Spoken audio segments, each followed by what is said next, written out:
So it'll be meta, possible meta, very good, and then it'll just be viable. This seems fine, right? This is what people want to know. Alright, this is the official tier list for M plus only in 10.2. This is probably like the last week of PTR. And it's gonna be only for M plus because for raid, there's no point in the tier list for raid. If you want to know the tier list for raid, talk to your raid leader. Mythic raid is designed so that every single spec in the game can clear it. It's just a matter of how many of each spec do you need in your group. Let's do tanks first. Blood DK, I'll put in possible meta. I think the legendary has a chance. We don't know what it does, nor are we gonna find out until probably when someone gets Race to Ward first. It's really good though. It's probably gonna be the highest damage. I mean, in fact, it very likely will be the highest damage because like right now it's doing very high damage. If you combine it with the legendary, it will very likely be the highest damage. But it's a little bit weak when it comes to higher keys. When it comes to higher keys, it will probably fall over at some point. But I'm talking about like the very highest of keys. Brewmaster, I think, is very good. I don't think there's a chance of Brewmaster being meta, but it's very good. It was really good, but they nerfed the tier set. Other tanks got better. I'll get to the other tanks later. It still does very good damage. It's pretty tanky, and it's got really good utility. And Bear Tank. Bear Tank, I think it's viable. You can definitely do plus 20 keys with Bear Tank, and it's a very easy tank. I think Bear is completely fine, just a little bit on the weaker end.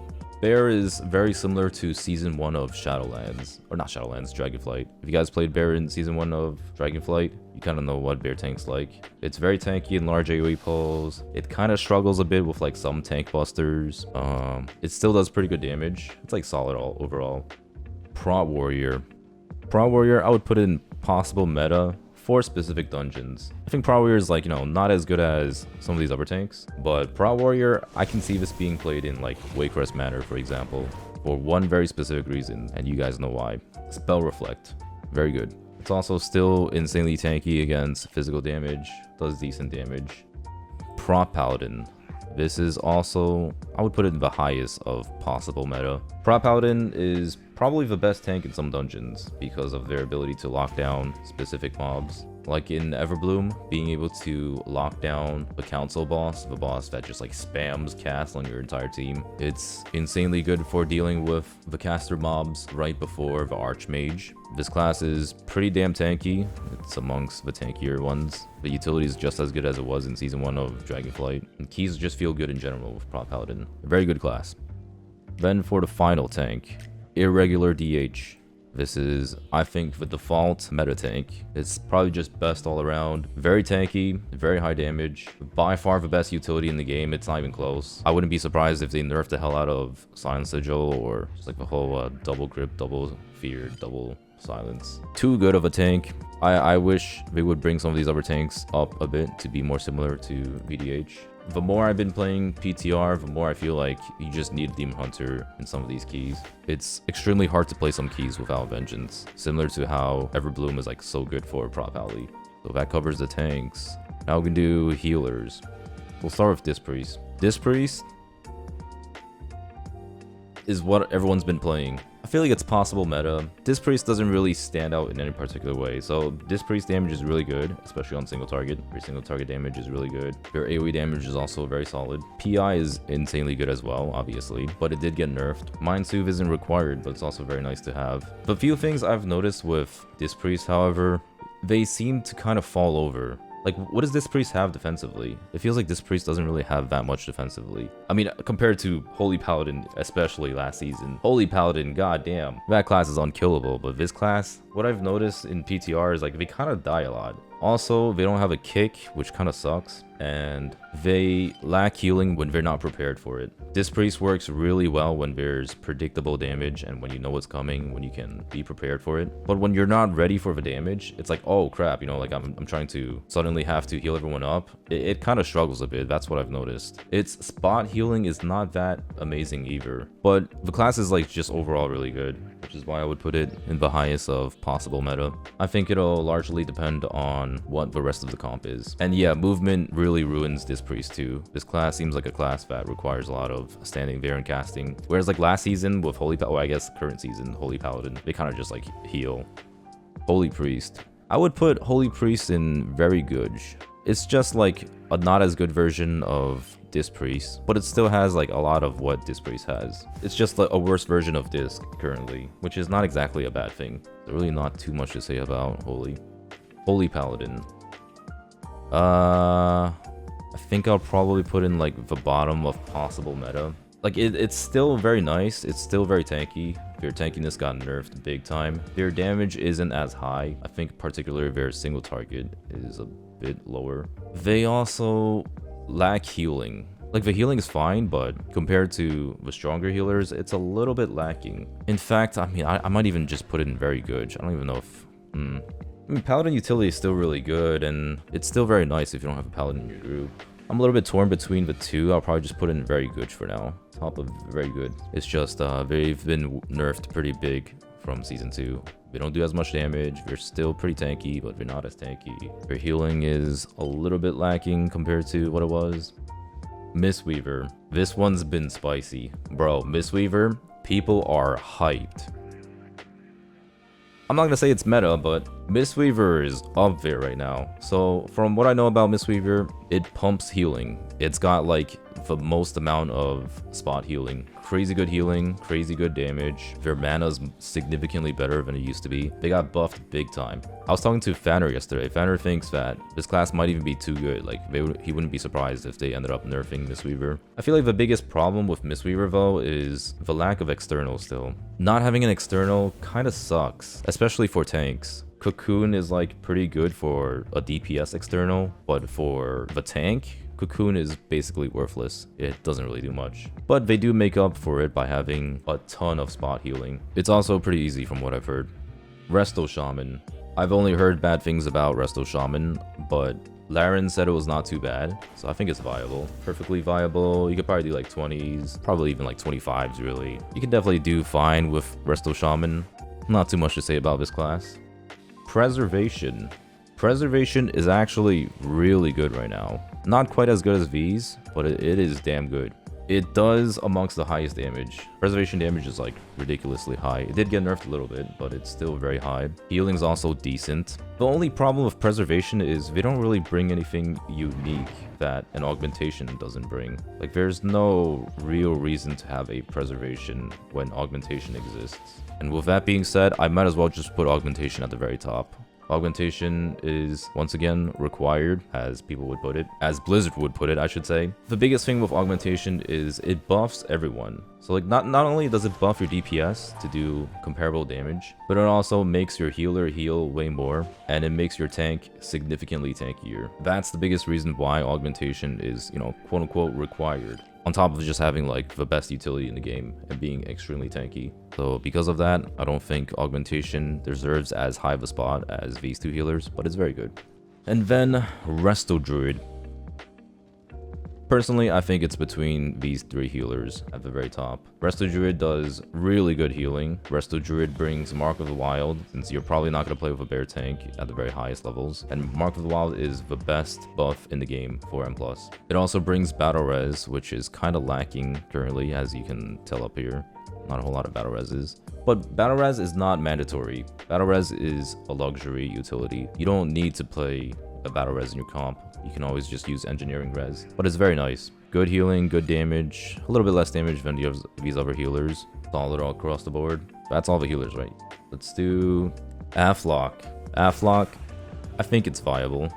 Aflock does really, really good AoE. Uncapped AoE too. You can pull very large and Aflock can do like millions of DPS. The problem is their single target is kind of lacking. I think it's probably because they have to like spec into AoE. I don't know. I don't know what it is about Aflock, but it seems like this class just doesn't really do single target. It's just an AoE machine. That's about it.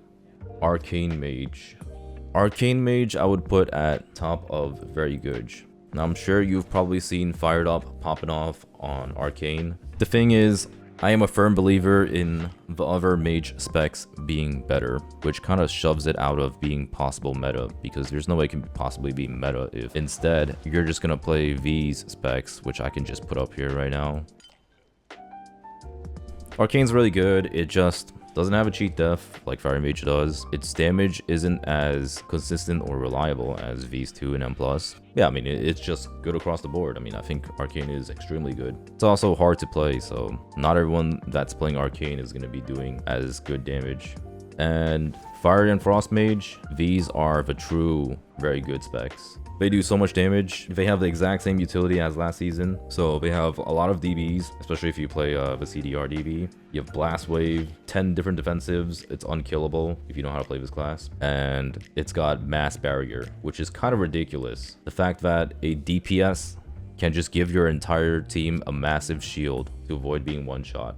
Also, Arcane Intellect is extremely good. Arcane Intellect with AUG and with the healer is one of the better buffs. So it's unkillable, it does really good damage, insanely good utility. It's one of the potential meta DPS classes. From what I've seen, Frost always has damage. It has crazy good funnel with orb resets and Ice Lance procs. Fire Mage, I'm not sure which one will be better really. Fire Mage has more on-demand burst. I feel like Frost probably has to be better. We'll have to see. Okay, Warriors. I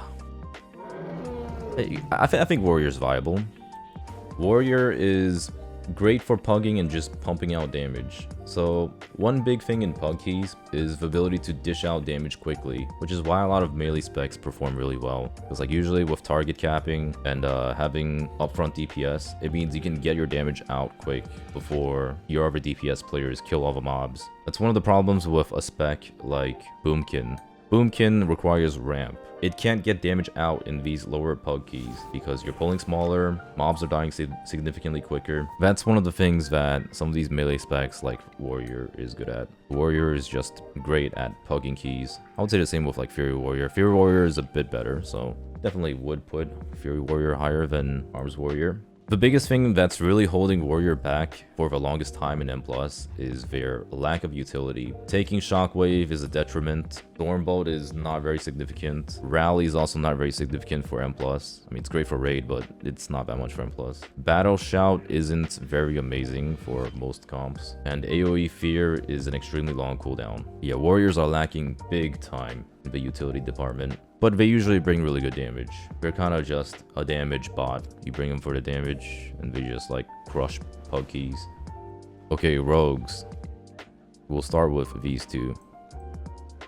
Outlaw Rogue is the king of target capped AoE.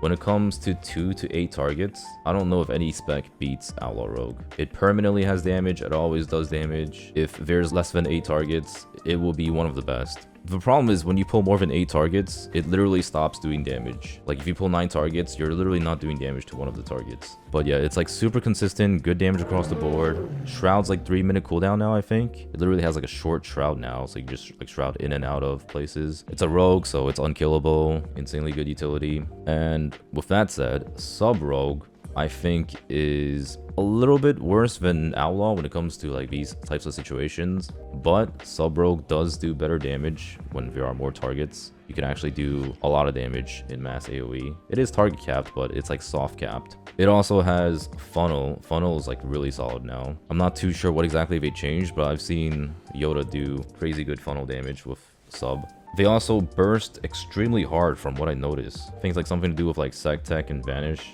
You just like burst really hard in cooldowns as Sub. Makes it really good on damage amp types of fights. When you're just trying to like kill a bunch of little mobs, blowing up a bunch of swords in the Taldazar. So I think it'll be like between these two rogue specs, depending on the dungeon. Like some dungeons, Outlaw would just be strictly better. Sub will sometimes be better. Both extremely good specs, damage across the board, utility, unkillable. Sin Rogue. Sin Rogue is like similar department to Arcane. The biggest problem with Sin Rogue is the choice of Crimson Tempest and single target. Well, some of you guys, depending on what region you're from, will know it as Asa Rogue. It could be called Asa or Sin. But yeah, this spec, the fact that it has to choose between single target and AoE kind of sucks. And it's just a lesser version of these two specs. But one thing I would say that's really nice about Sin Rogue though is their Garrote Silence. Garrote Silence is pretty solid.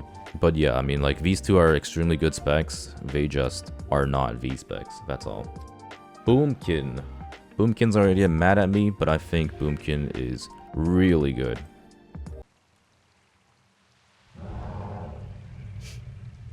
I've been playing a lot of Boomkin. I've been popping off big time. This class might be the marker of the wild bearer because you're not going to play bear. Bear can't bear it, no pun intended. It also brings the battle res. And most importantly, it brings probably the best uncapped AoE in the game. Well, I should say specifically, sustained, uncapped, large AoE. If you're pulling 20 plus mobs and they're all living for 40 plus seconds, this is the highest damage class. Like, I'm pretty sure Boomkin does the highest damage in Black Rook Hold, for example. The problem is Boomkin struggles a lot in pug keys. If mobs die instantly, this class is not that good. You're spending your first 5 plus globals dotting up mobs, and by the time you're done dotting up the mobs, the Havoc Demon Hunter is just gonna obliterate all the mobs, or you know, the Fury Warrior is just gonna go in there, me smash, big damage, press AoE, everything just dies. And Boomkin, you just see it doing tank damage, literally. Boomkin also requires large pulls. If you're just like fighting 3, 4, 5 mobs at a time, Boomkin is not that amazing. It really doesn't do that great of smaller AoE pull damage. But I think for higher keys, for more coordinated groups, it's very good on top of the utility it brings. That's kind of like, the Druid utility is just, you know, not really up here. Alright, now for the Hunter specs. BM Hunter, I'd put in very good. It does very high damage. It's like pretty comparable with a lot of these top specs in terms of damage. The problem is it's a hunter. It lacks utility big time, and its survivability is lacking big time. But if you're just there to do damage, BM absolutely owns that. It's easy and it does big damage. And honestly, the same with these other hunters. They buffed Marksman Hunter, or fixed their tier set or whatever. Hunter is like looking really good this patch. I think this might be the first patch where all the Hunter specs are actually doing really high damage. I can't think of any other patch where all the Hunter specs are popping off. Especially like Survival and Uncapped AoE and Marksman and like smaller AoE. Every single one of these Hunter specs are really high damage. They just all suffer from the same problem. Lack of utility and not very tanky. If they managed to fix those issues, they would probably be up here as well. Demo Lock, definitely up here as well. Super high damage. Their tier set did get nerfed and fixed, but Demo Lock is one of the higher DPS specs. It also has really good large AoE damage. I've seen it do good single target too. It's like solid across the board. Very, very good. Destro, I would say, you know, it's viable. It's viable along with Aflock. You know, the one thing that the Warlocks have, at least, compared to the Hunters, Warlock utility is really good. The amplified curses, especially Curse of Tongues, is so good. And Curse of Weakness too on specific bosses, like the Tyrannical boss in Throne of Tides. That one squid head dude, that dude beats your tank to death. And being able to reduce their attack speed by, what is it, like 25%, 20%, somewhere around there, is insane. It's like, it's actually so good. Curse of Tongues in caster heavy dungeons like Everbloom, I mentioned earlier, same reason as Pro Paladin, is insanely good. But Destro damage is a bit lacking at the moment, but it's still good enough for doing like, you know, 20s and 25s. You're probably just better off playing a Demo Lock instead. Now for Devastation. Devastation suffers from the same problem as Preservation. It's really good damage, but it doesn't really bring anything unique that an Augmentation doesn't bring. You're much better off just playing an Augmentation always. But Devastation is good. It does big damage. It's got short range. It's pretty tanky, but it's not an Augmentation. Ellie Shaman. I'm not sure where to put Ellie Shaman. Probably just viable? Not too sure.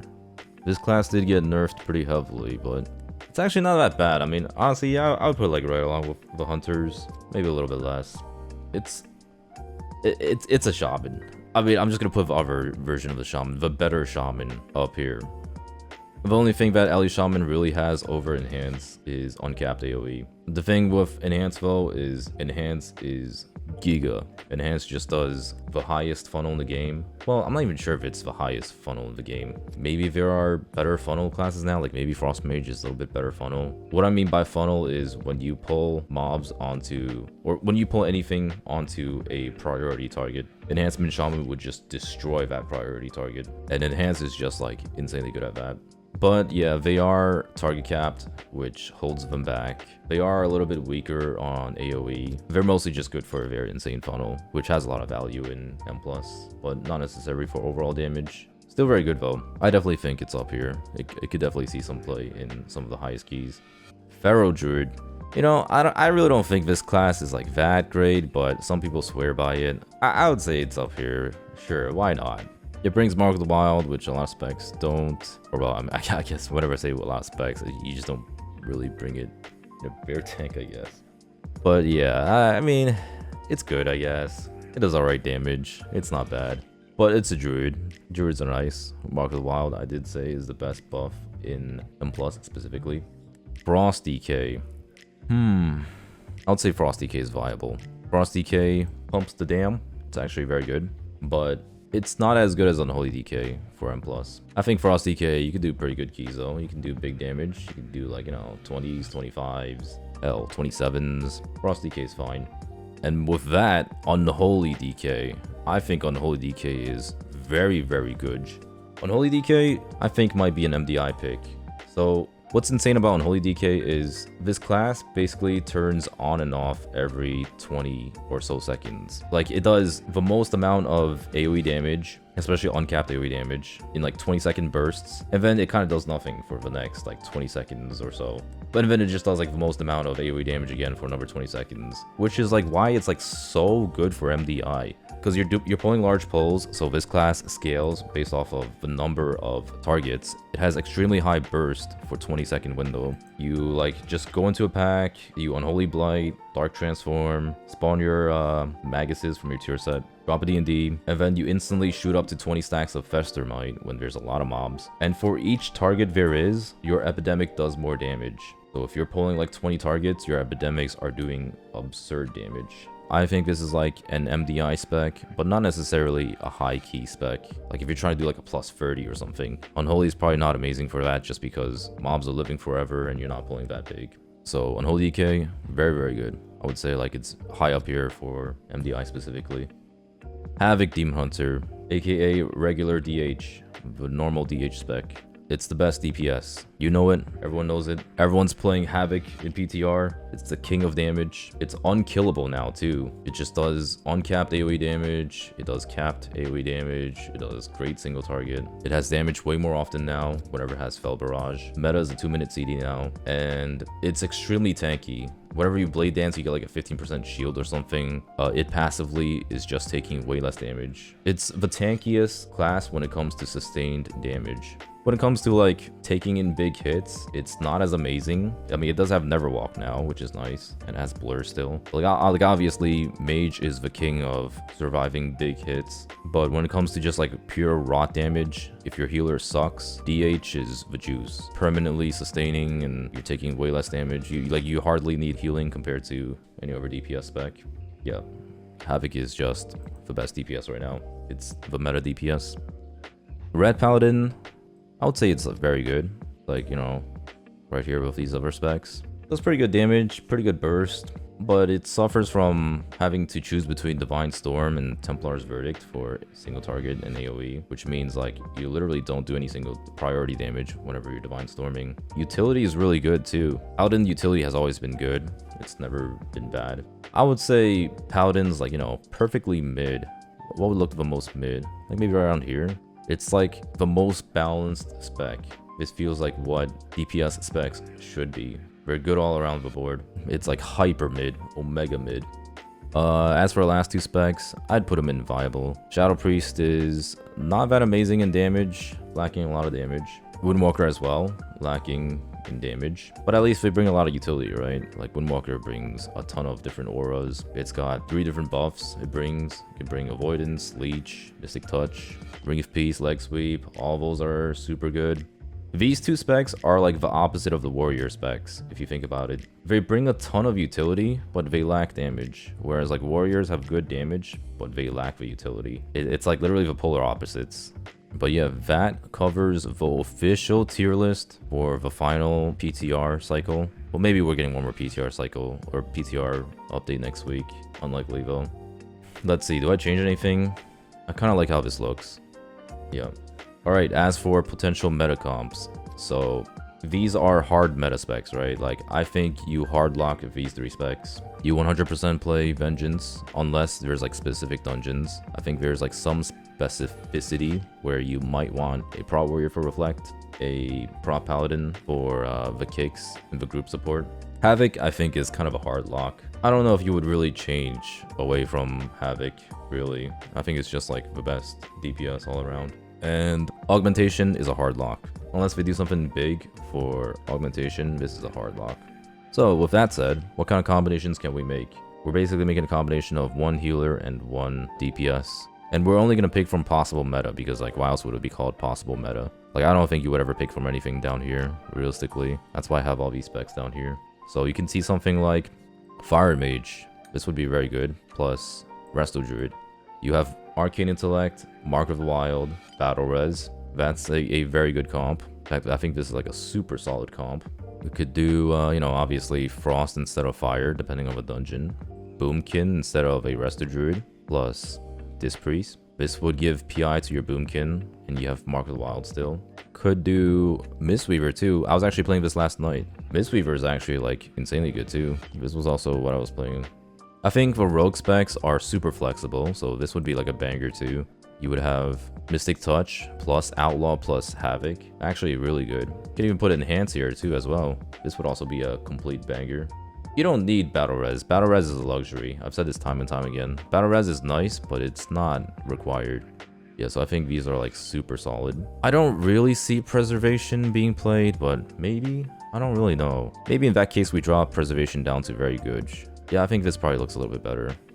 So if Blood Decay ends up having an insane legendary, this could be a possible combination as well. You know, something like this right here. This would be sick. Yeah, especially with these kind of comps, with like a rogue for example, or enhancement shaman. These classes don't really benefit that much from PI. So like realistically, you'd probably be better off with like having one of these 2 healers.